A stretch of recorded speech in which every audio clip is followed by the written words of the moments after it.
ضلع کشمور سے بڑی خبر، پولیس اور رینجرز کے جانب سے تھانہ گیلپور کی حدود میں نواب مزاری گینگ کے خلاف 5ویں روز بھی کامیاب گرینیڈ آپریشن جاری رہا۔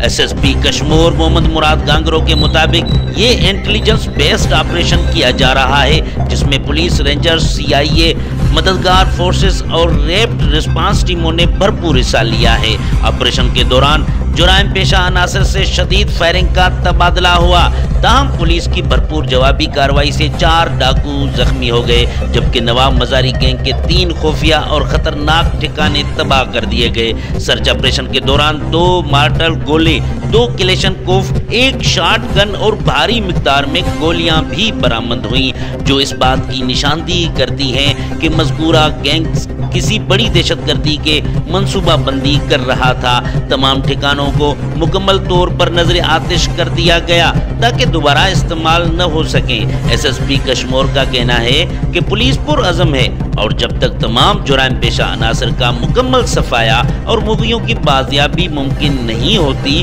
تب تک آپریشن بغیر کسی وقفے کے جاری رہے گا۔ کشمور سے بڑی خبر دیتے چلیں کہ پولیس اور رینجرز کی جانب سے تھانہ گیلپور کی حدود میں نواب مزاری گینگ کی خلاف 5ویں روز بھی کامیاب گرینیڈ آپریشن جاری رہا، جس کے بنیاد پر 4 ڈاکو زخمی ہوئے، بھاری مقدار میں اسلحہ برآمد کیا گیا۔